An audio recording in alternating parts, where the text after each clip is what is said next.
Rakesh ji 12 international competitions, लगभग 20 international medals, जिसमें से 12 गोल्ड मेडल्स हैं। इंडियन मेंस पैरा आर्चरी में सबसे ज्यादा मेडल आप ही के पास हैं। तो मैं मतलब उस बीच में मैंने 3 बार सुसाइड अटेम्प्ट किया था। याद नहीं करता, लेकिन आज भी जब उस रोड से, वैसे तो वो रोड बंद हो गया अभी, लेकिन कभी कभी अगर उस रोड से जाता हूँ तो ऐसे सहम सा जाता हूँ जगह देख के। चीफ मिनिस्टर जी को मैंने 7 नवंबर 2024 को मेल लिखा था। मेरी रिक्वेस्ट उनसे सिर्फ इतनी ही थी, जो पॉलिसी है जम्मू कश्मीर की, स्पोर्ट्स पॉलिसी, उसके मुताबिक वो मेरा जितना कैश रिवार्ड मुझे मेरा बनता है वो मुझे दे दिया जाए। राकेश जी, एक ओलंपिक आर्चर बनने के लिए कौन सी क्वालिटी का होना सबसे ज्यादा जरूरी है? सर, इसमें मैं ये कहूँगा कि एक तो आपको डिसिप्लिन होना पड़ेगा। मैं कहूँगा कि जम्मू कश्मीर गवर्नमेंट का कोई योगदान नहीं है हमारी तरक्की में। खेल मंत्री जी से मैं 28 नवंबर को मिला था, लेकिन उनका भी ये कहना था कि भाई ठीक है मैं देखता हूँ, पर डिपार्टमेंट ही चोर है। एक टाइम था ऐसा कि मेरे दिल में ख्याल आया था कि मैं जम्मू कश्मीर छोड़ दूं, मैं किसी और स्टेट से खेलता हूँ। कटरा के कुंद्रोड़ा पंचायत और नदाली गांव से उठ के राष्ट्रपति भवन तक पहुंचना, ये मेरे लिए मतलब एक ख्वाब जैसा था। आप सभी जानते हैं कि राकेश कुमार वो एक आर्चर है जिसने पैरा आर्चरी को पहला इंटरनेशनल मेडल चेक रिपब्लिक 2018 में दिलाया। 2017 जुलाई में ज्वाइन किया तीरंदाजी, और 2018 में उसने देश को पहला इंटरनेशनल मेडल दिलाया, जो पैरा आर्चरी का पहला मेडल था, और वो गोल्ड मेडल था। मतलब ये द्रोणाचार्य और अर्जुन वाला रिश्ता हो गया आप लोग। उससे भी मैं कहूंगा कि ऊपर है, बस उन्होंने मुझे अपने बेटे की तरह रखा। रिसेंटली अभी जो पेरिस पैरालंपिक्स हुए थे, उसमें राकेश भैया को देखा, शीतल देवी को देखा, दे वर रियली इंस्पायरिंग। और राकेश भैया से एक्चुअली रिलेट कर पाई, क्योंकि उनको भी स्पाइनल कॉर्ड इंजरी है, though it's lower level, but spinal cord injuries I can understand क्या क्या डिफिकल्टीज फेस करनी पड़ती है, क्या प्रॉब्लम्स उनको आई होंगी। तो that was really inspiring for me. If he can do it, I can do it.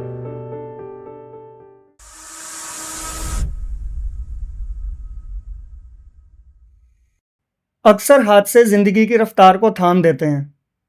19 जनवरी 2009 को नगरोटा में ऐसा ही एक हादसा हुआ, जिसमें शायद खोने को तो शख्स ने अपना सभी कुछ खो दिया, पर उसके बाद शुरू हुई जज्बे और जज्बात की एक ऐसी कहानी, जिसने गांव के एक साधारण से लड़के को उठाकर कटरा से पेरिस तक की परवाज दी। आज दी अनप्लग्ड वॉइस में हमारे गेस्ट हैं पैरा आर्चर राकेश कुमार जी, जो ओलंपिक मेडलिस्ट होने के साथ साथ अर्जुन अवार्डी भी हैं।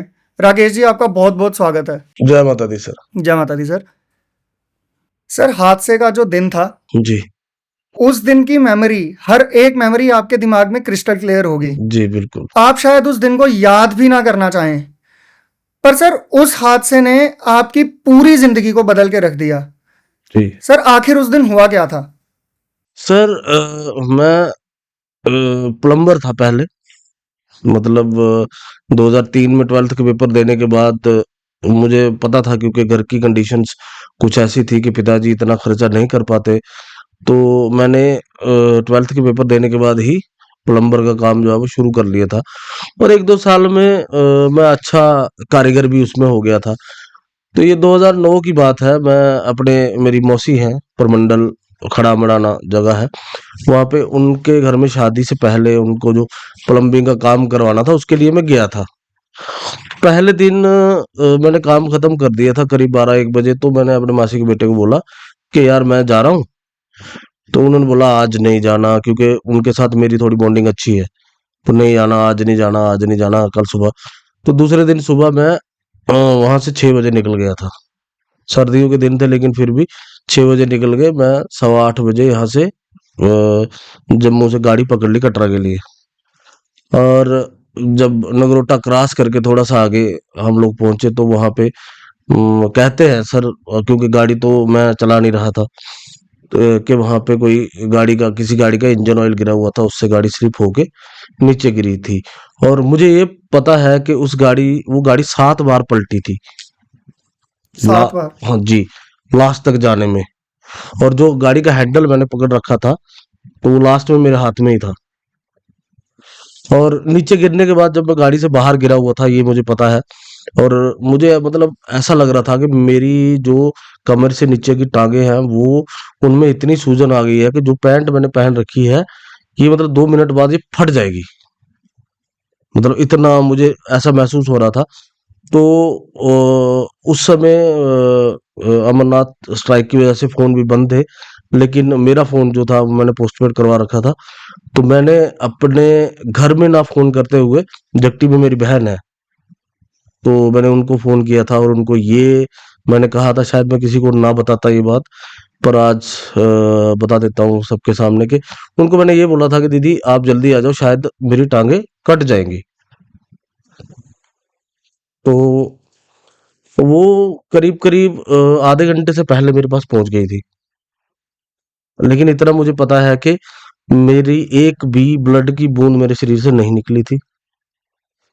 उस बंदे को मैं याद नहीं कर पाता कभी, क्योंकि मुझे शक्ल याद नहीं आती, जिस बंदे ने मुझे 400 फुट नीचे से उठा के ऊपर चढ़ा दिया था। अपनी पीठ पे उठा के उन्होंने मुझे ऊपर रोड पे, मेरी बहन के आने से पहले मैं रोड पे था। पर वो बंदा कौन था? मैं उसको आज तक मतलब मुझे शक्ल याद नहीं उनकी। और ऊपर चढ़ाने के बाद वो मुझे कुछ पैसे भी दे के गए थे। अब ये भी मुझे याद नहीं कि वो पैसे कितने थे। पर वो बंदे का बहुत धन्यवाद, क्योंकि वहाँ से जहाँ से उन्होंने मुझे अपनी पीठ पे चढ़ा के ऊपर पहुँचाया था, वहाँ से शायद मुझे 4 लोग भी ना चढ़ा पाते। तो ये था, याद नहीं करता, लेकिन आज भी जब उस रोड से, वैसे तो वो रोड बंद हो गया अभी, लेकिन कभी-कभी अगर उस रोड से जाता हूँ तो ऐसे सहम सा जाता हूँ वो जगह देख के। राकेश जी, जब भी जीवन में ऐसी दुर्घटना घटती है तो ना सिर्फ शारीरिक बल्कि मानसिक आघात को भी सहना पड़ता है। जन्म से तो आपको किसी तरह की फिजिकल डिसेबिलिटी नहीं थी, फिर एकदम से ऐसा बदलाव, मेंटली आप कैसे उभरे इस पूरी सिचुएशन से? सर जब एक्सीडेंट हुआ 2009 में, घर की माली हालत भी उतनी अच्छी नहीं थी, लेकिन फिर भी मेरे पिताजी ने मेरा इलाज अमृतसर के एक अच्छे हॉस्पिटल में कराया था। और अच्छे हॉस्पिटल में इलाज होने के बाद मतलब साल 2 साल तो मुझे यही लगता था कि जो भी मतलब मुझसे मिलने आता, वो मुझे यही कहता कि हाँ भाई, उसको चोट लगी थी, वो यार 2-3 साल में ठीक हो गया। उसको चोट लगी थी ऐसे ही तुम्हारी तरह, वो 2-4 साल में ठीक हो गया। तो मुझे भी कहीं न कहीं ये आस थी कि मैं ठीक हो जाऊँगा। पर सर 2009 से 2013 हो गया, 4 साल बीत गए और मैं अपने आप से बैठ भी नहीं पाता था।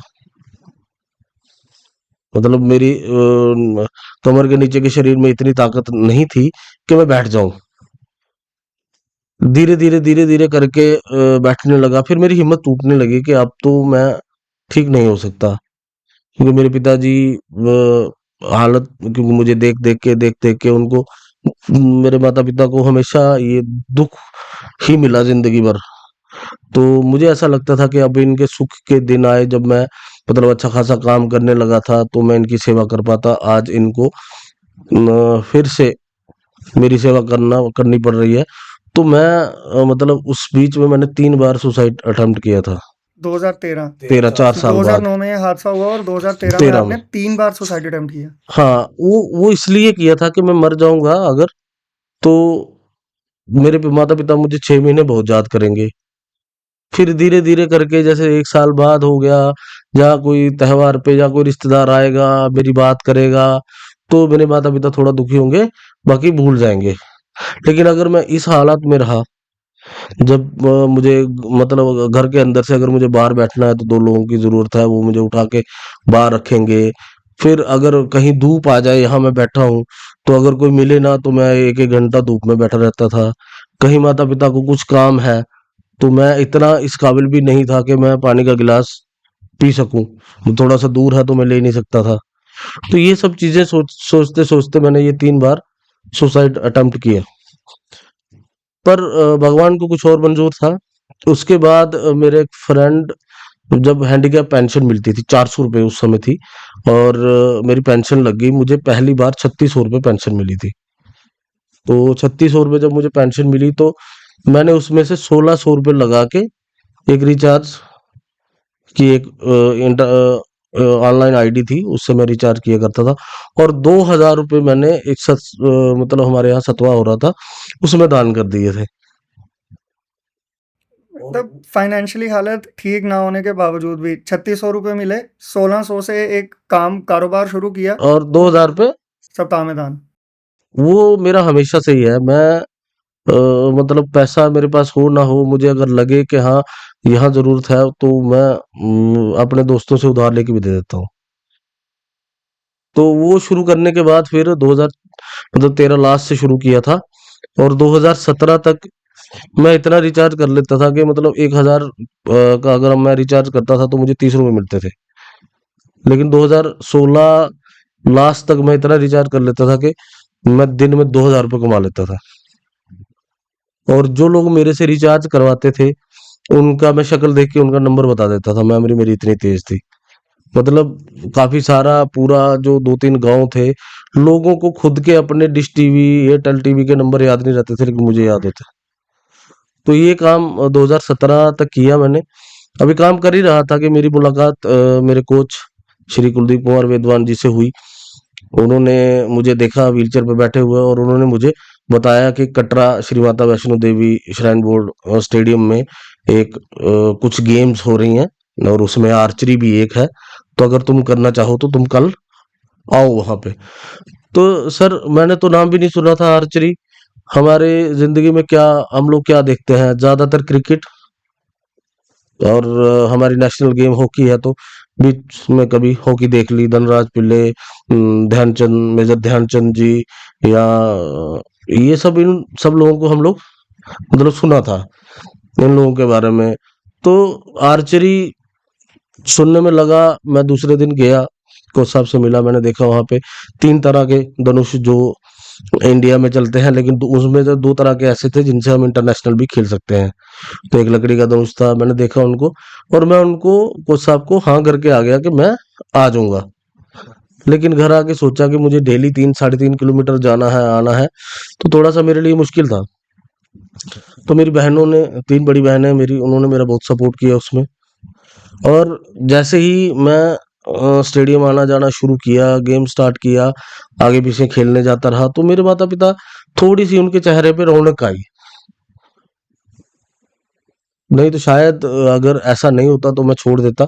पर जैसे जैसे मुझे कामयाबी मिलती गई, मेरे माता पिता को खुशी मिलती गई, तो जैसे जैसे उनको खुशी मिलती गई, तो मैं अपनी गेम में मतलब इतना वो हो गया कि मैं घर में रुकता ही नहीं था।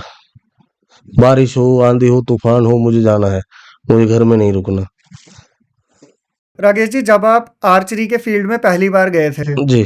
आपने बो अपने हाथ में पकड़ी थी, तो वो फीलिंग कैसी थी? आपको पहली बार में ही कोई इंस्टेंट कनेक्शन फील हुआ था, या इंटरेस्ट जो है आपका वो ओवर द टाइम डेवलप हुआ? देखो सर, सच ये है कि मुझे ये लगता था कि भाई जब एक्सीडेंट हुआ तो भाई भगवान ने हमारे साथ अच्छा नहीं किया। तो भगवान के साथ मेरी जो बॉन्डिंग थी वो बहुत कम हो गई थी, मतलब ना के बराबर थी। लेकिन एक कहानी मैंने सुनी थी, वो आज आपको बताऊंगा। वो कहानी मैंने 2015 में पढ़ी थी। उस कहानी को पढ़ने के बाद, भले ही मैं किसी मंदिर में नहीं जा पाता हूँ क्योंकि सीढ़ियां होती हैं, व्हीलचेयर उठा के कौन चढ़ाएगा, मैं नहीं जा पाता हूँ, लेकिन भगवान को अपने दिल से निकाल नहीं सकता मैं। वो एक कहानी आपको मैं अभी बताता हूँ कि सतयुग की बात है। एक साहूकार थे। वो साहूकार रोज सुबह उठ के 3 बजे भगवान की पूजा अर्चना करते, और उसके बाद नंगे पांव समुद्र किनारे सैर करने चले जाते थे। तो ये उनका डेली रूटीन था। होते होते क्या हुआ कि मतलब 5-7 साल बाद उनको जो भी वो बिजनेस वगैरह करते थे उनको लॉस हुआ, उनका दिवालिया निकल गया, उनके पास कुछ नहीं बचा। लेकिन उससे पहले, दिवालिया निकलने से पहले एक बार भगवान उनके सामने आए, और भगवान ने पूछा कि तुम्हें क्या चाहिए। तो उन्होंने कहा कि भगवान, आपका दिया मेरे पास सब कुछ है, बस मैं ये चाहता हूं कि जब मैं सुबह सैर करने जाऊं तो वहां मुझे 2 पैरों के निशान दिखते हैं रेत में, वो मेरे होते हैं, और आप मुझे अभी 4 पैरों के दिखने चाहिए, मुझे ये लगे कि आप मेरे साथ हो। तो जब उसका दिवालिया निकल गया, तो जब वो सैर करने जाता था तो उसे सिर्फ 2 ही पैरों के निशान दिखते थे, 4 पैरों के नहीं दिखते थे। तो क्योंकि वो एक बिजनेसमैन था, उसने अपने आप को संभाला, दोबारा अपना बिजनेस खड़ा किया। 10-12 साल बाद फिर वो वैसा ही साहूकार हो गया। तो जब वैसा ही साहूकार वो हो गया तो एक दिन उसने पूजा की और सैर करने जब गया तो उसे 2 की जगह 4 पैरों के निशान दिखे। तो वो दूसरे दिन आया, उसने जब पूजा की, उसने भगवान से पूछा कि हे प्रभु, जब मेरे पास सब कुछ था आप मेरे साथ थे, जब मेरे पास कुछ नहीं था, जब मेरे रिश्तेदार, मेरे घर वाले, मेरे दोस्त सबने मेरा साथ छोड़ दिया, तब आपने भी मेरा साथ छोड़ दिया। तो अब आज मेरे पास सब कुछ है तो आज आप फिर मेरे साथ हो। तो भगवान सामने आके उससे पूछता है कि तुम्हें कैसे पता कि मैंने तुम्हारा साथ छोड़ दिया था? तो उसने कहा कि मैंने आपसे ये वरदान मांगा था कि मुझे, तो जब मैं सैर करने जाऊं तो मुझे 4 पैरों के निशान दिखने चाहिए। तो जब मैं जाता था, जब मेरे पास कुछ नहीं था, तो मुझे 2 ही पैरों के निशान दिखते थे। तो भगवान ने कहा कि वो 2 पैर मेरे थे। जब तुम्हारे पास कुछ नहीं था, तुम मुसीबत में थे, तो मैं तुम्हें गोद में उठा के चलता था। वो 2 पैर मेरे थे। आज तुम्हारे पास सब कुछ है, तो वो तुम्हें 4 पैरों के निशान इसलिए दिखते हैं क्योंकि मैंने तुम्हें अपनी गोद से उतार दिया। तो मुझे ये व्हीलचेयर, मुझे भगवान की गोद लगती है कि भगवान ने मुझे अपनी गोद में उठा रखा है, मुझे अब चिंता की कोई ज़रूरत नहीं। तो ये कहानी पढ़ने के बाद मैंने कभी ये नहीं सोचा कि हाँ, भगवान हमारे साथ नहीं है। नहीं, भगवान ने, शायद मैं ठीक होता, अपनी टाँगों पे चलता-फिरता होता, तो मैं ना तो ये ओलंपिक खेल पाता, ना मेडल जीत पाता, ना मैं जम्मू कश्मीर का पहला अर्जुन अवार्डी होता। तो मैं भगवान की गोद में हूँ, तो मुझे किसी चीज़ से डरने की ज़रूरत नहीं, वो सब कुछ सही करेंगे। राकेश जी, आपने भगवान के साथ के बारे में बताया और आज आप एक हाउस होल्ड नेम है। आपको जम्मू कश्मीर में सेलिब्रेट किया जाता है, जी। आपके नाम को सेलिब्रेट किया जाता है। पर एक वक्त और दौर ऐसा भी रहा होगा जब खुद को आप एकदम अकेला महसूस करते होगे। तो उस वक्त आपके साथ कौन से दोस्त और कौन से रिश्तेदार थे जिन्होंने आपका साथ दिया और आपकी हिम्मत बढ़ाई हो? देखिए, सबसे पहले तो मैं ये कहूँगा कि मेरे लिए दुनिया का सबसे बड़ा भगवान माँ है। उसके बाद मेरे पिताजी हैं, उसके बाद मेरे गुरु हैं, मेरे कोचेज़ हैं। ये जब मैं आर्चरी में आया, जब मैं आर्चरी में नहीं था, तो मेरे माता-पिता, मेरे भगवान, उन्होंने मेरा बहुत सपोर्ट किया, उन्होंने मुझे बहुत सपोर्ट किया, हद से ज़्यादा। और जब मैं आर्चरी में आया तो 2 भगवान मेरे साथ और जुड़ गए, उन्होंने मुझे कभी पीछे देखने नहीं दिया। रही बात दोस्तों की, रिश्तेदार, मेरी बहनें, काफ़ी रिश्तेदार, किसी ने मेरा वो नहीं किया। कुछ हैं कि जिनको मतलब लगता था कि हाँ, ये खत्म हो गया, अभी कुछ नहीं हो सकता। लेकिन एक मेरा दोस्त अश्विनी दत्त शर्मा, उसने मुझे बहुत सपोर्ट किया। वो आज भी मुझे उतना ही सपोर्ट करता है। वो मुझे देख के समझ आता था कि हाँ, अभी इसको इस चीज़ की ज़रूरत है। और आज भले ही हम मतलब हफ्ता, 2 हफ्ते, 3 हफ्ते मिले ना एक दूसरे से, फोन पे बात भी ना हो, पर दोस्ती आज भी उतनी ही गहरी है। आज भी अगर मैं आपको अपना फोन दिखाऊं तो मेरे फोन में उसका नाम जिगरी करके सेव है। तो वो मतलब ऐसा दोस्त था मेरा, है मेरा, जिसने मुझे समझा है कि शायद मैं नहीं मानता कि ऐसा कोई दोस्त मुझे दोबारा मिलेगा। हमने एक किस्सा सुना है कि आपको 4 व्हीलर स्कूटर तो मिल गया था, पर शायद तेल डलवाने के पैसे नहीं होते थे। सर, 2019 की बात है, मैं पैरालंपिक क्वालिफाई करके आया था नीदरलैंड से। तो पैसे नहीं थे कि हाँ, स्कूटर में पेट्रोल डलवा सकूं, क्योंकि पिताजी कारपेंटर, उन्होंने काम छोड़ चुका था। क्योंकि 2019 में मेरे पिताजी की उम्र शायद 72 या 73 साल थी, तो इतनी उम्र में आदमी काम नहीं कर पाता। तो तो मैं एक लीडर से मिला था। तो उन्होंने, जब मैंने उनको कहा कि आप कुछ ऐसा मेरे लिए करो, तो उनका कहना ये था कि आप गेम छोड़ दो, आप किसी पे एहसान कर रहे क्या? तो ये बात, लीडर कटरा गए थे। हाँ, तो ये बात मैंने अपने दोस्त को बताई थी। जब मैंने उसको बताई तो उसने बोला कोई बात नहीं। उसने करीब 8-10 महीने मुझे पैसे दिए थे। मैं हफ्ते में एक बार उसके पास जाता। जब भी जाता मुझे कहने की जरूरत नहीं पड़ती थी। वो पैसे मेरी जेब में डाल देता और मैं स्कूटर में पेट्रोल डला के घर आ जाता। और एक बार टैंक फुल कराने पर मेरा स्कूटर एक हफ्ता मुझे स्टेडियम ले जाता। और वो दिन मैं आज भी नहीं भूलता, क्योंकि वो सिर्फ वही कर सकता था। हालांकि जब मैं 2017 से लेके 19 तक मैं ऑटो में गया हूँ, तो जो ऑटो वाला मेरा फ्रेंड था, उसने भी मेरा बहुत सपोर्ट किया। उसने मुझे कभी पैसे के लिए नहीं बोला, लेकिन बीच बीच में कभी उसको जरूरत पड़ती तो मैं अपने मेरे कोच साहब मुझे अपना एटीएम कार्ड दे देते थे। राकेश जी, पहली बार आपको एक कब एहसास हुआ कि ये स्पोर्ट्समैन की जो जर्नी है, आप इसे पूरा करके अपना नाम बना सकते हैं?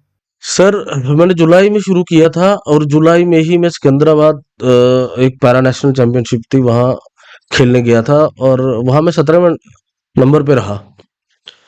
तो वहाँ मुझे ये एहसास हो गया था कि अगर मुझे इन 16 लोगों की लेवल में आना है तो मुझे कितनी मेहनत करनी है, और वो मेहनत मुझे मेरे कोच साहब ने कराई, मैंने की। मैं आज भी सिर्फ अपने कोच साहब की सुनता हूँ। आर्चरी में जो कोच साहब कर दें, जैसे आज मैं मान लो आज मैं आपके पास यहाँ बैठा हूँ और पीछे मेरा धनुष तो कोच साहब के अंडर है, वो उसमें कोई चेंज कर देंगे, मैं कभी नहीं पूछूंगा, मैं उसको चलाऊंगा। मेरा काम है, जिन्होंने जैसा उन्होंने मुझे सिखाया वैसे मुझे तीर चलाना है।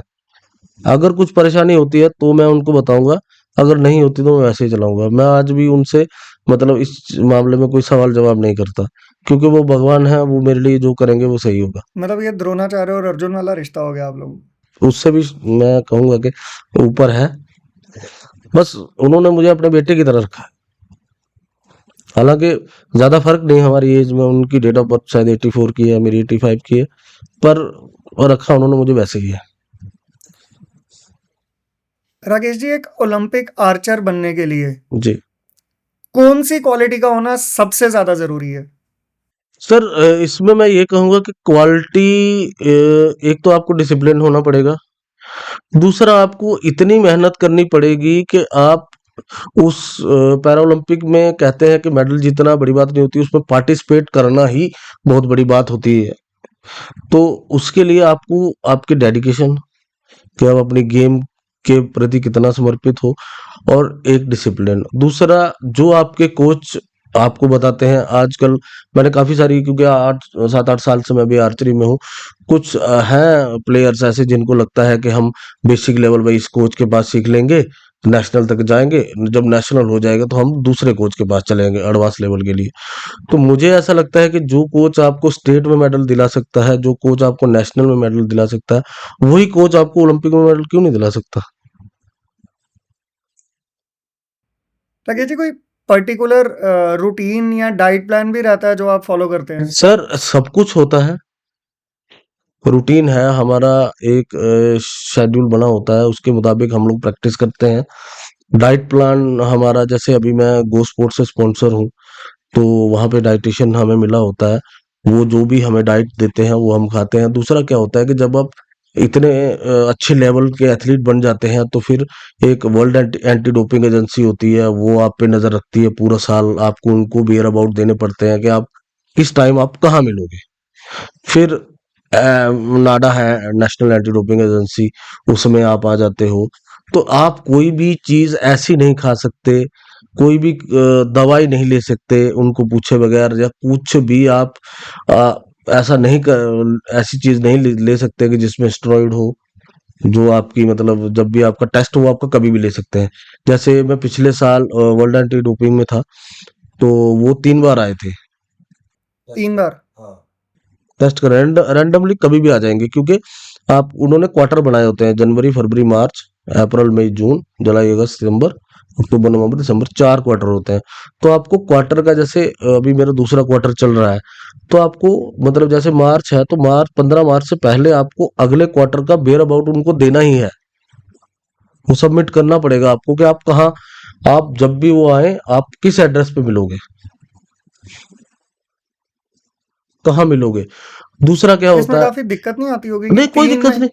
3 महीने पहले का वेयर अबाउट कोई? देखो, अभी हमने जैसे वेयर अबाउट मैंने दे दिया कि मैं कटरा में मिलूंगा आपको, लेकिन मुझे टूर्नामेंट के लिए बाहर जाना पड़ता है, तो उसको हम 12 घंटे पहले चेंज कर सकते हैं।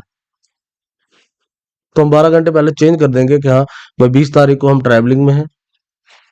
ट्रैवलिंग का कुछ नहीं कर सकते वो लोग, क्योंकि ट्रैवल हम कहाँ मिलेंगे हम खुद भी नहीं कह सकते। लेकिन हाँ 2 दिन गेम है, तो 2 दिन हम उनको बता देते हैं कि ये गेम है, इस होटल में हम लोग होटल का एड्रेस डाला होता है, इस होटल में मिलेंगे आपको रात को, दिन को ये फील्ड है, यहाँ पे मिलेंगे। तो ऐसा करना पड़ता है। राकेश जी, 12 इंटरनेशनल कंपटीशंस, लगभग 20 जी, इंटरनेशनल मेडल्स, जिसमें से 12 गोल्ड मेडल्स हैं। इंडियन मेंस पैरा आर्चरी में सबसे ज्यादा मेडल आप ही के पास है। जी। तो अपने सबसे पहले कंपटीशन में पार्ट लेने से लेके ओलंपिक मेडल जीतने तक का सफर आप ही की जुबानी हमें सुनाएं। सर देखिए पहला जो मेडल था हमारा 2018 में चेक रिपब्लिक चाकोस्लोवाकिया में था, वो पैरा आर्चरी का पहला मेडल था। और मुझे काफ़ी फ़ख्र महसूस होता है कि वो पहले मेडल का हिस्सेदार मैं हूँ। और उसके बाद मेडल लेने की शुरुआत हो गई थी, पहला मेडल आ गया था। बस ये था, कुछ भी होता है ना, तो सबसे पहले ये होता है कि एक बैरियर है आपके पास, जब आप उसको तोड़ देते हो ना, तो फिर कोई ना कोई आगे आ जाता है। मैं नहीं कर पाया तो कोई दूसरा करेगा, वो नहीं कर रहा तो कोई तीसरा करेगा, लेकिन वो कर देते हैं। तो ये होते-होते आज ऐसा टाइम है कि हम किसी भी पूरी पैरा आर्चरी टीम किसी भी कंपटीशन में जाती है, कभी खाली हाथ नहीं आती। 1, 2, 4 अभी रिसेंटली थाईलैंड में हमारा कंपटीशन हुआ था, तो वहाँ पे 9 मेडल थे पूरी आर्चरी टीम के। तो 9 मेडल, तो 12 लोग तो हम लोग टीम गए थे सारे। इनमें से आपका सबसे फेवरेट मोमेंट कौन सा रहा? सर देखो, ओलंपिक मेडल जीतना हर प्लेयर का सपना होता है। मैं कभी-कभी थोड़ा मायूस हो जाता हूँ कि हाँ, मैं इंडिविजुअल मेडल नहीं जीत पाया। मैं ब्रॉन्ज़ मेडल फाइट खेला था, सिर्फ़ 1 पॉइंट से हार गया। लेकिन वो मैं मेरे लिए ज़्यादा मैटर नहीं करता। मेरे लिए मैटर ये करता है कि मेरे कोच का आशीर्वाद मेरे साथ था और उनको ये था कि हम लोग इस बार मेडल ज़रूर जीतेंगे। तो हम वो मेडल जीत के आए, वो बड़ी बात है।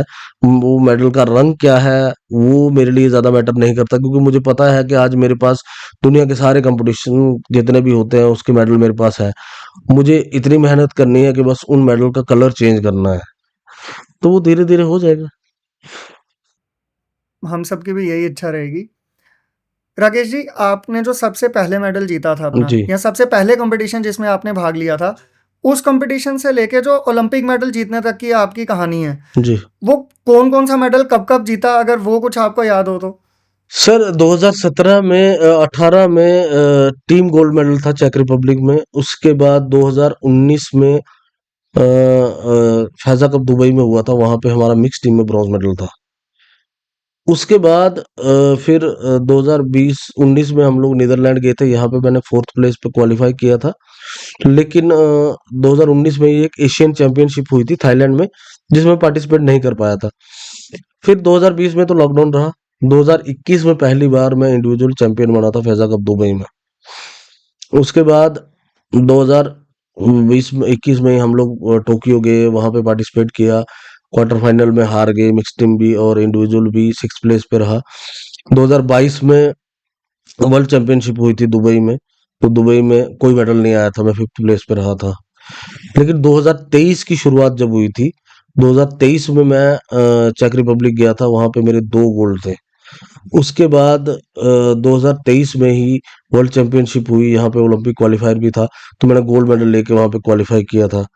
उसके बाद 2023 में ही एशियन गेम्स हुए थे चाइना में, वहाँ पे मेरा 1 गोल्ड था, 2 सिल्वर मेडल थे। उसके बाद एशियन चैंपियनशिप हुई थी थाईलैंड में, उसमें मेरे 3 गोल्ड थे। उसके बाद 2024 में मैं दुबई गया था दोबारा फैज़ा कप के लिए, वहाँ मेरा इंडिविजुअल गोल्ड था और मिक्स टीम ब्रॉन्ज मेडल था।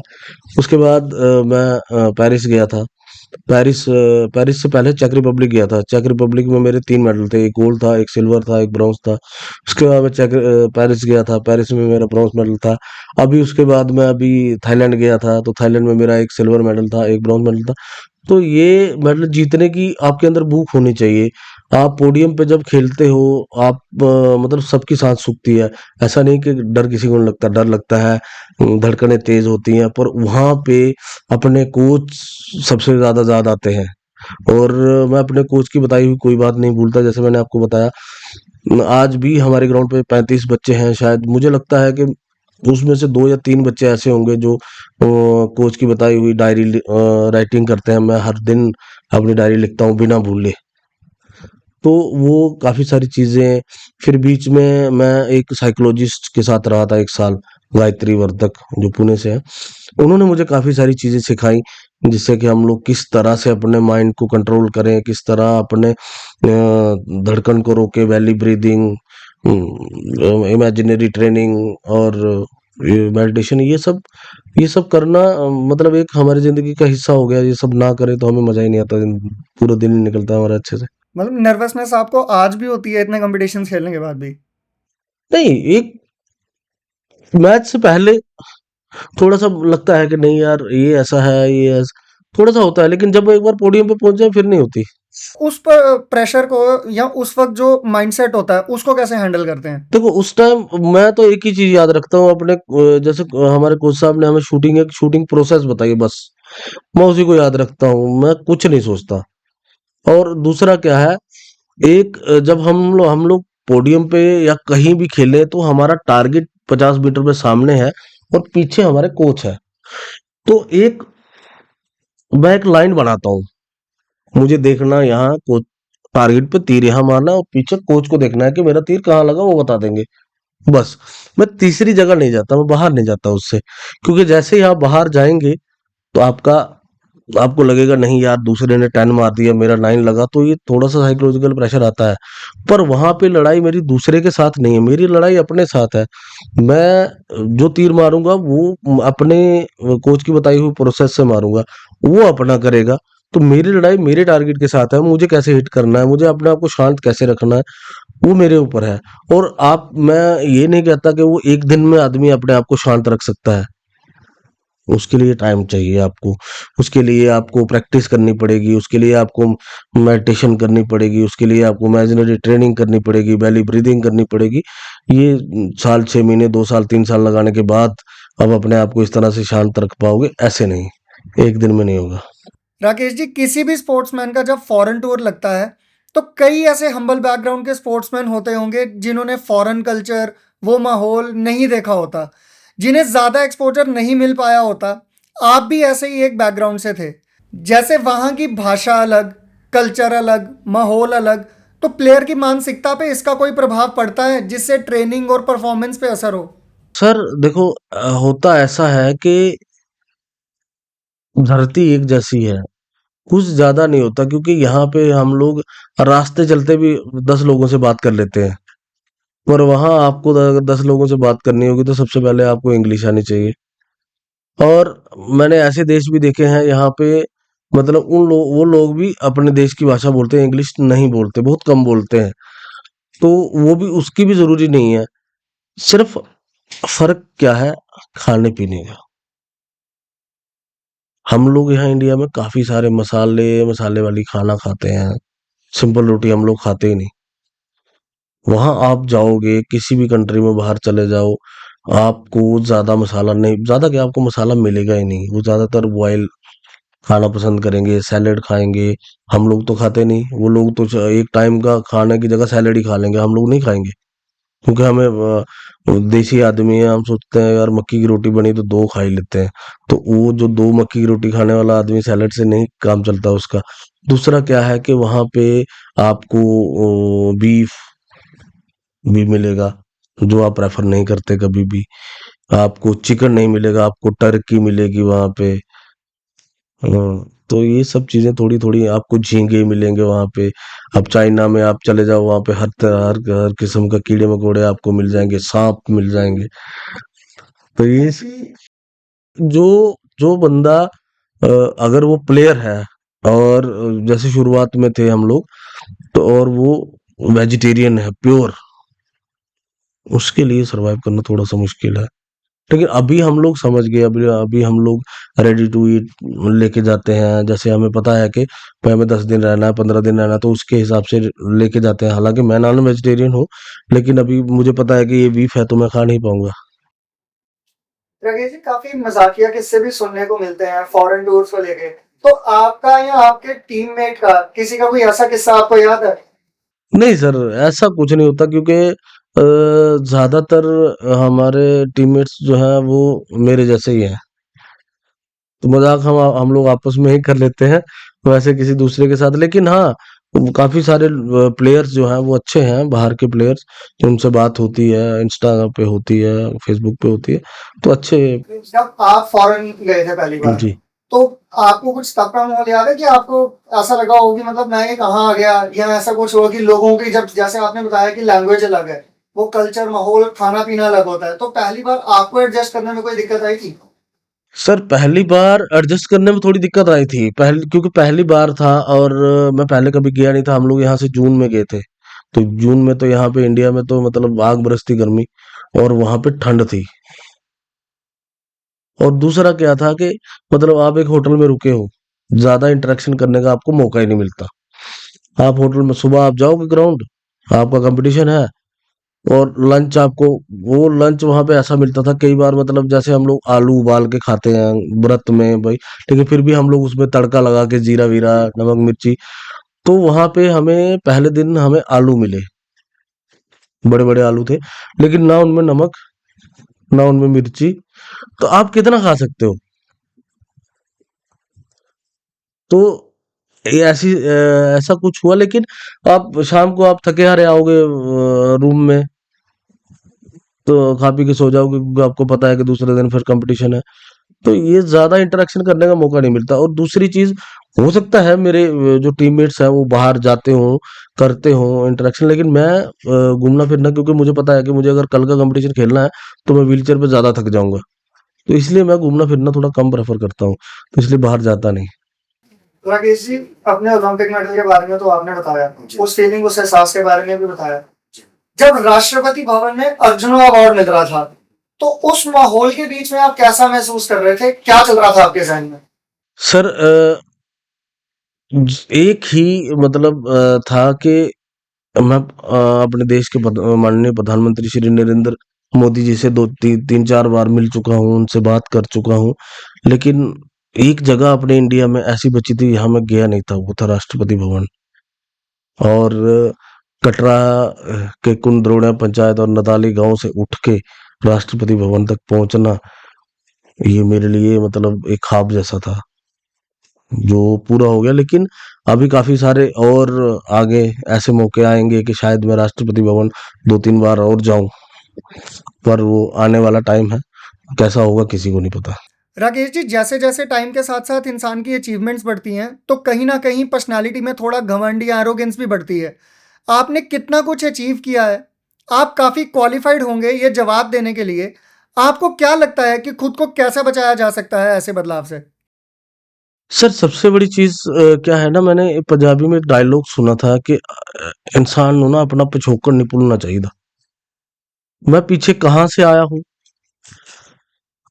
मैं अब आज भी कभी जब ग्राउंड में बैठा होता हूँ, बच्चों से बात होती है, तो मैं हमेशा उनको यही कहता हूँ कि भाई मैंने वो टाइम भी मैंने देखा हुआ कि हम लोग 6 लोग 7 लोग थे घर में, खाना खाने वाले, सुबह का खाना हम लोग खा लेते थे, फिर उसके बाद स्कूल चले गए, 4 बजे आ गए। लेकिन ये होता था कि शाम का खाना पिताजी आएंगे पूरा दिन भर काम करके पैसे लेके, आटा लेके आएंगे, खाना बनेगा तो हम लोग खाएंगे, नहीं तो पानी पी के सो जाएंगे। और सर, साल में आज के टाइम पे लोग मटर पनीर, राजमा दाल ये सब खाते हैं, मैंने साल में 11 महीने आलू की सब्जी खाई हुई है, क्योंकि वो उस टाइम सबसे सस्ती मिल जाती थी, लेकिन पैसे नहीं होते थे। तो ये सब चीजें, जब आपको पता है कि आप वहां से आए हो, तो घमंड किस चीज का है? ये मिट्टी का शरीर है सर, मिट्टी में मिल जाना है, किसी ने पूछना भी नहीं आपको। 2 दिन लोग रोएंगे, तीसरे दिन कोई याद भी नहीं करेगा आपको, तो किस चीज का घमंड है? और घमंड है भी सर।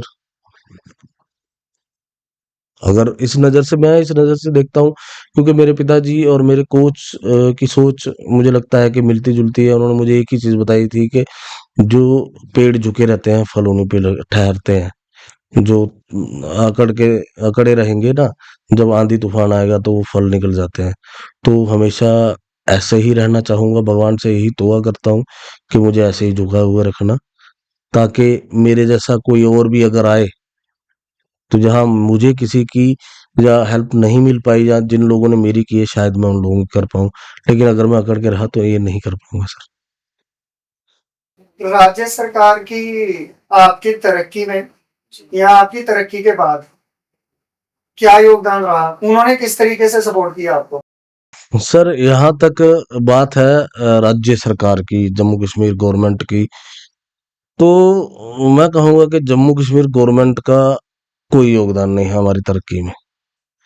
सिर्फ आर्चरी एसोसिएशन जो जम्मू कश्मीर की है, उसमें श्री सुनील शर्मा जी हमारे जनरल सेक्रेटरी हैं, उनको छोड़ के अगर मैं कहूँ तो सरकार की कोई भूमिका नहीं है इसमें। सरकार ने आज तक हमें कुछ नहीं दिया। सिर्फ और सिर्फ मैं कहूँगा कि अगर भूमिका है तो श्री माता वैष्णो देवी श्राइन बोर्ड की, जिन्होंने स्टेडियम वहाँ पे बनाया, जिन्होंने हमें इक्विपमेंट वहाँ पे फ्री दिया, और श्राइन बोर्ड के चेयरमैन अभी श्री मनोज सिन्हा जी को मैं धन्यवाद देता हूँ कि जिन्होंने वो फैसिलिटी हमारी कम नहीं होने दी। आपका जो इक्विपमेंट्स होते होंगे वो भी काफी महंगे होते होंगे। सर हमारे इक्विपमेंट जितने भी हैं सब यूएसए में बनते हैं, और वहां से लाने में कस्टम चार्ज ये सब। इनकी मेंटेनेंस और इक्विपमेंट मतलब ये भी श्राइन बोर्ड की तरफ से? जी जी बिल्कुल। स्पोर्ट्स पॉलिसी के मुताबिक जी जो रिवॉर्ड मिलना चाहिए था वो तो मिला ही होगा? नहीं सर, कुछ नहीं मिला। सर जम्मू कश्मीर में मैं आपको बताना चाहूँ काफी सारे ऐसे एथलीट भी हैं जिन्होंने सिर्फ पार्टिसिपेट किया हुआ इंटरनेशनल कंपटीशन में, और वो दो दो बार शेर कश्मीर अवार्ड उनको मिल चुका है।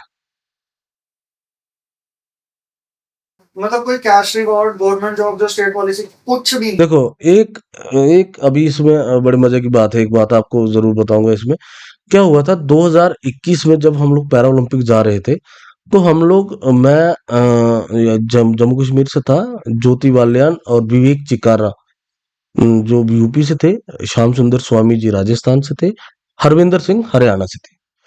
इन पांचों खिलाड़ियों को उनकी स्टेट गवर्नमेंट ने 5-5 लाख रुपए दिए थे तैयारी के लिए। तैयारी के लिए? हाँ, कि आप ओलंपिक की तैयारी करो, वो आपको पैसे मिलेंगे। वो 5 लाख रुपए मेरे लिए भी अनाउंस हुए थे, ना मिले, लेकिन मिले उनको सबको पहले मिल गए, क्योंकि उनको तैयारी के लिए दिए उनकी गवर्नमेंट ने। हमारी गवर्नमेंट ने दिए हमको जब हम ओलंपिक खेल के आगे, सारा काम हो गया उसके बाद कि आप ओलंपिक खेल के आगे, ये 5 लाख रुपए।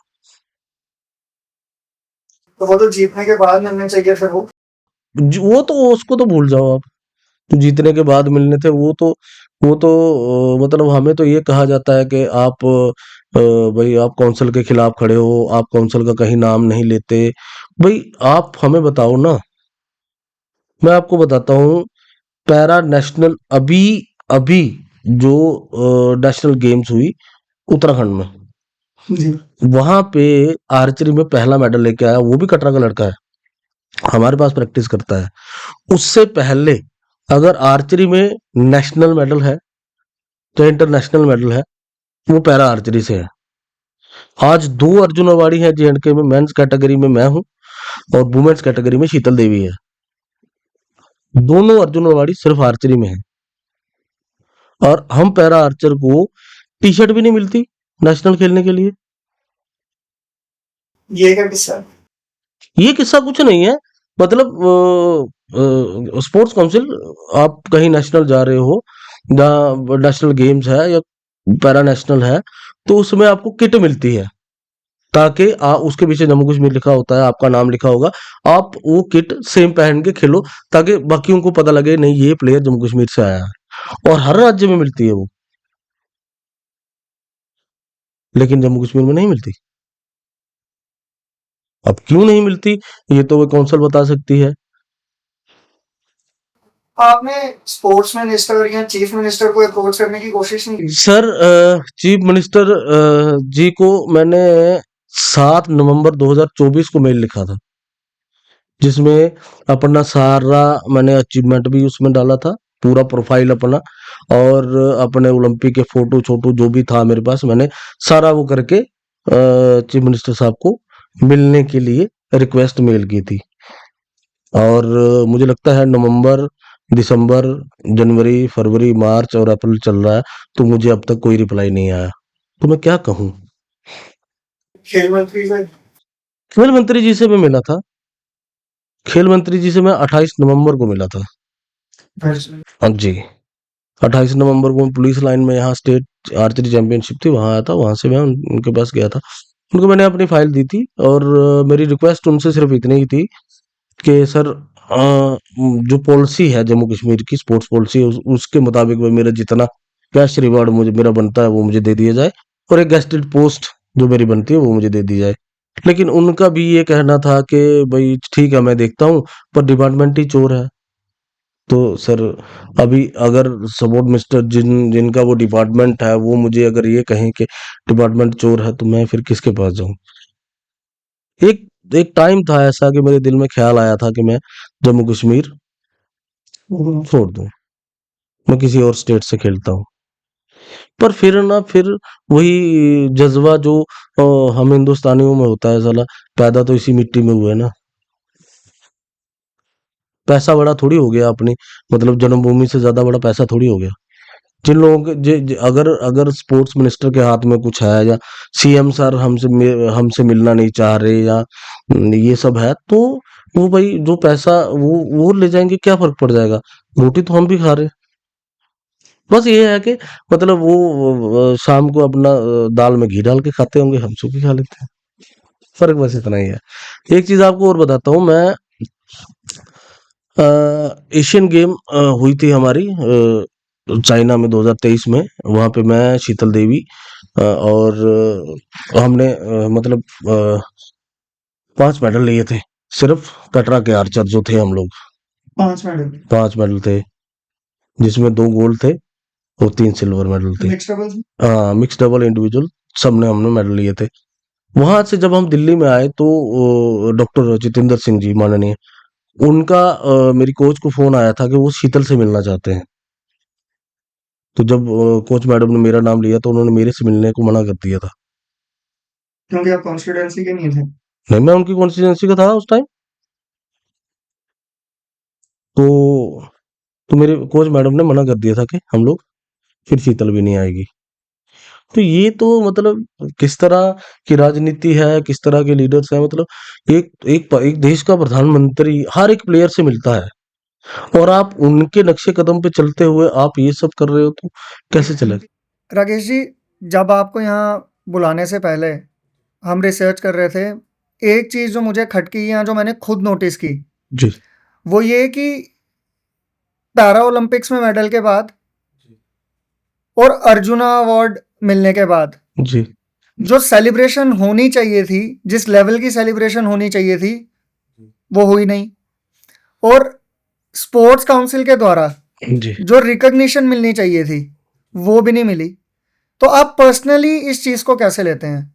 सर मैं ये कहूँगा कि अर्जुन अवार्ड या पैरालंपिक मेडल के बाद जिस तरह की सेलिब्रेशन होनी चाहिए थी, जो आप कह रहे हो, कटरा वासियों ने वो सेलिब्रेशन उससे कहीं ज्यादा की है, चाहे वो ओलंपिक मेडल के बाद की हो, और जहाँ वो उस आप अर्जुन अवार्ड के बाद की कह लें। इसका मैं सारा श्रेय श्री अरुण शर्मा जी, जो कटरा प्रेस क्लब के प्रेसिडेंट भी हैं, मेरे बड़े भाई हैं, ये सारा श्रेय मैं उनको देता हूँ कि उन्होंने हर बार किसी की ना सुनते हुए भी, क्योंकि जब हम लोग पैरा ओलंपिक से आए थे तो हमने ज्यादा रैली नहीं की थी, ज्यादा उतना बड़ा मतलब हमने प्रोग्राम नहीं किया था, क्योंकि उस समय इलेक्शन थी, कोड ऑफ कंडक्ट लगा हुआ था, उसकी वजह से हम लोग ज्यादा बड़ा नहीं कर पाए थे। लेकिन अर्जुन अवार्ड लेके जब मैं आया था वापस, तो हम अरुण भैया ने काफी मतलब 5 7 10 20 गाड़ियां, लोग, बाइक्स, ये सब पूरा हमने जितना हम कर सकते थे उतना सेलिब्रेट किया था। हाँ, जहाँ तक बात रही स्पोर्ट्स काउंसिल की, तो मैं आपको बताता हूँ कि जब 2017 में हमने शुरू किया, 18 में हम लोग मेडल लाए, तो हमें तो पता ही नहीं था कि स्पोर्ट्स काउंसिल भी कुछ होती है। लेकिन हमारे डायरेक्टर सर थे उस समय स्टेडियम में कटरा, श्री अशोक कुमार शर्मा जी, जो उधमपुर से हैं, अभी रिटायर हो गए। तो उन्होंने एक एसआरओ के तहत कि मुझे सरकारी जॉब मिल जाए, उसके लिए फाइल हम मेरी अपना स्पोर्ट्स काउंसिल में जमा की थी मैंने। अब मुझे ऐसा रहो तो याद नहीं कि वो कौन सा था, लेकिन उसके तहत हमने जमा की थी फाइल वहां पे। लेकिन वो जमा करने के बाद 2018 में जमा की थी, शायद 22 में मैंने वो फाइल वहाँ से 4 साल बाद निकलवा ली थी वापस। वो इसलिए निकलवाई थी कि क्योंकि काफ़ी सारे उसमें, क्योंकि उन्होंने सारे ओरिजिनल डॉक्यूमेंट्स जो हैं वो मेरे जमा कर लिए थे और काफ़ी सारी जगहों पे मुझे वो डॉक्यूमेंट्स की ज़रूरत थी और स्पोर्ट्स काउंसिल तो कुछ कर नहीं रहा था, तो इसलिए मैंने वो फाइल अपनी निकलवा ली थी वहाँ से। और रही बात उसके बाद, आज भी मुझे मतलब नहीं समझ में आता कि जब मैं मतलब 2023 में एशियन गेम में मैं और शीतल देवी 5 मेडल जम्मू कश्मीर के लिए लेके आए थे, तब हमें स्पोर्ट्स काउंसिल का कोई बंदा एयरपोर्ट पे नहीं दिखा। उसके बाद हम पैरा ओलंपिक से भी मेडल लेके आए, तब भी हमें स्पोर्ट्स काउंसिल से कोई नहीं वहाँ मिला। फिर मैं अर्जुन अवार्ड लेके भी जब आया तब भी मुझे कोई नहीं दिखा। लेकिन खुशी कहूँ या दुख कहूँ, मुझे समझ में नहीं आ रहा मैं इस चीज़ को कैसे बयां करूँ कि अभी खेलो इंडिया पैरा गेम्स का सेकंड एडिशन जो दिल्ली में हुआ, उसमें मेरा ब्रॉन्ज मेडल आया था। लेकिन वहां से जब मैं वापस आया तो स्पोर्ट्स काउंसिल वाले हमारा स्वागत के लिए खड़े थे। तो मुझे लगता है कि स्पोर्ट्स काउंसिल के लिए एशियन गेम्स और ओलंपिक से ज्यादा बड़ा मेडल जो है वो अगर खेलो इंडिया का है तो क्या कह सकते हैं इसमें। स्पोर्ट्स काउंसिल की तरफ से जो एक रिकॉग्निशन मिलनी चाहिए थी, या जो एक वो रिकॉग्निशन जो एक ओलंपिक मेडलिस्ट डिजर्व करता है, वो अभी तक नहीं मिली।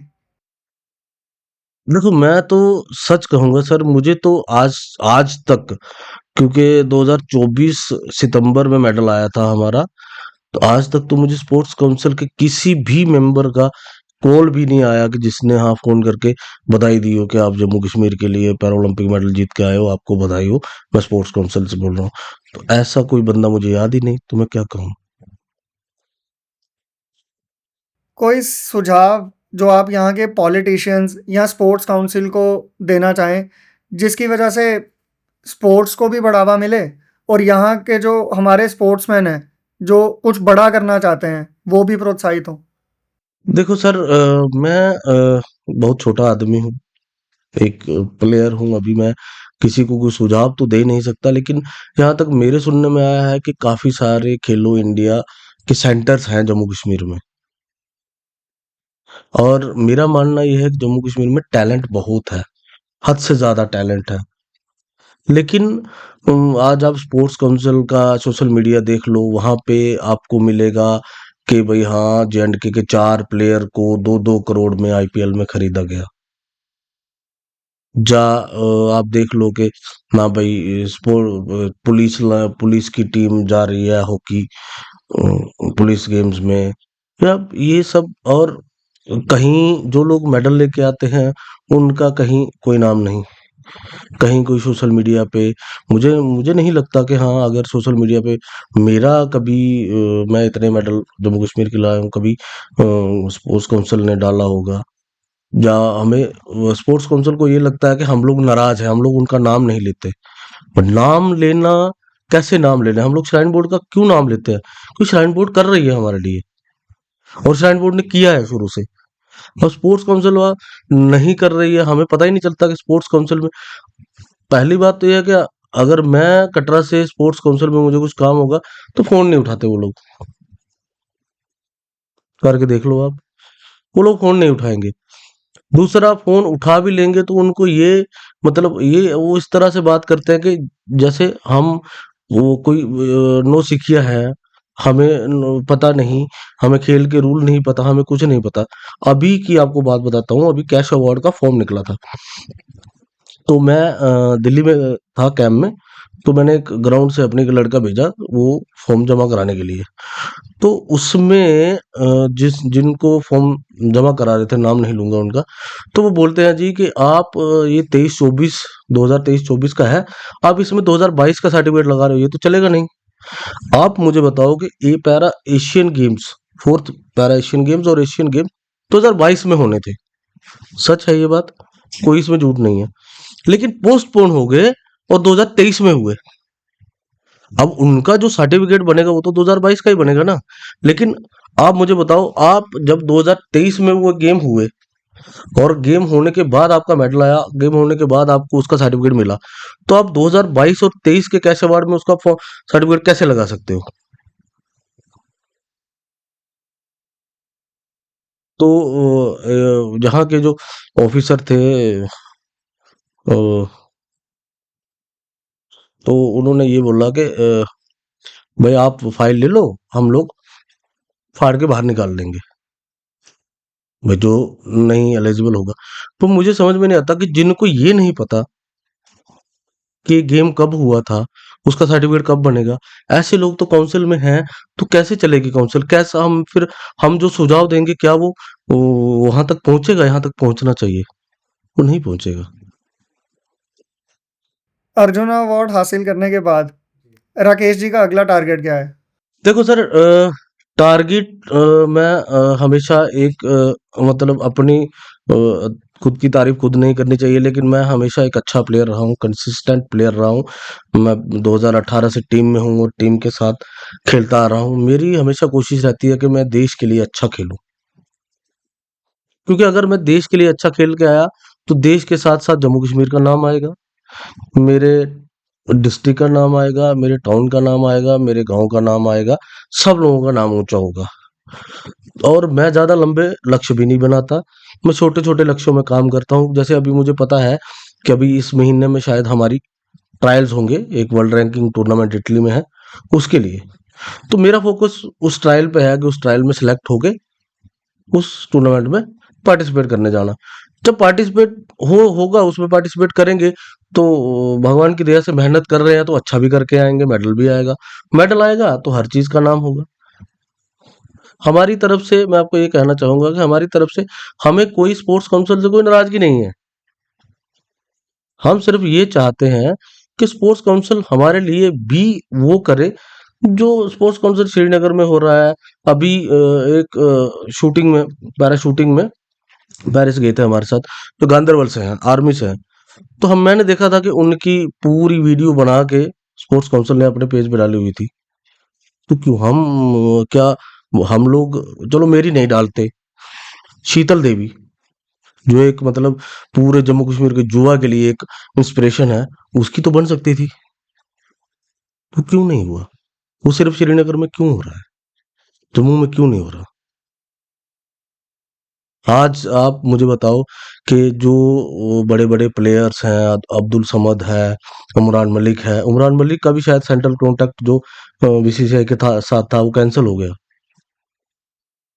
तो ये लोग, अब मैं मानता हूँ कि क्रिकेट ओलंपिक में आ गया, लेकिन आया है ना, मेडल तो नहीं आया। जम्मू कश्मीर में काफ़ी देर पहले से स्पोर्ट्स चल रहा है, फुटबॉल है, वहाँ पे क्रिकेट है, सब कुछ चल रहा है। तो जम्मू कश्मीर में उससे पहले कोई अर्जुन अवार्डी क्यों नहीं है? कहाँ कमी है? ये तो ये तो या तो भाई सरकार, जो मंत्री हैं वो बता सकते हैं, या जो काउंसिल में हैं वो बता सकते हैं, मैं थोड़ी बता सकता हूँ। हम तो श्राइन मैं तो धन्यवाद करूँगा श्राइन बोर्ड का। मैं तो धन्यवाद करूँगा अपने हर उस आर्चर का। मैं अभी सबके नाम नहीं ले सकता, लेकिन चंद बंदों के नाम मैं लूँगा जिनकी वजह से मैं आज राकेश कुमार हूँ। उसमें शुभम शर्मा है, उसमें पंकज कुमार है, उसमें अमित ठाकुर है, उसमें ऋतिक शर्मा है, उसमें संघर्ष देव सिंह है, उसमें अनिल है, उसमें सानिध्य है, उसमें पारिक खजूरिया है, भवानी सिंह है, उसमें रोमिका है, उसमें संध्या है, उसमें साइमा है। इतने सारे बच्चे हैं जिनकी वजह से, क्योंकि मैं तो आके एक जगह बैठ के तीर चलाता हूँ ना, वो मेरे तीर बार-बार, मैं अगर 300 तीर चलाऊँगा तो 300 बार तीर ये लोग लेके आएँगे, मैं खुद तो नहीं जाता। इन लोगों का सपोर्ट है मुझे, और मेरे कोचेस श्री कुलदीप कुमार वेदवान और अभिलाषा चौधरी जी ने, मुझे लगता है कि अपने शायद जो उनके बच्चे हैं उनके साथ टाइम कम बिताया होगा, मुझे अपने बच्चे से भी ज़्यादा बढ़ के अपने साथ रखा है। तो ये अचीवमेंट है। हम उम्मीद करते हैं राकेश जी, जो सवाल आपने उठाए हैं या जिन सवालों पे आज हमने चर्चा की है, वो सुन के लोग भी, हमारे जम्मू कश्मीर के जो रहने वाले हैं, वो भी शायद सोचने पे मजबूर हो जाएँगे कि आज तक इतने सालों के बाद भी हम स्पोर्ट्स में अपना एक नाम एस्टेब्लिश नहीं कर पाए हैं, तो उसके पीछे कारण क्या है?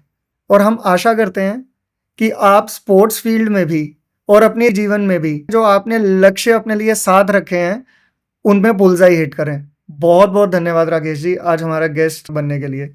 जय माता दी। जय माता दी।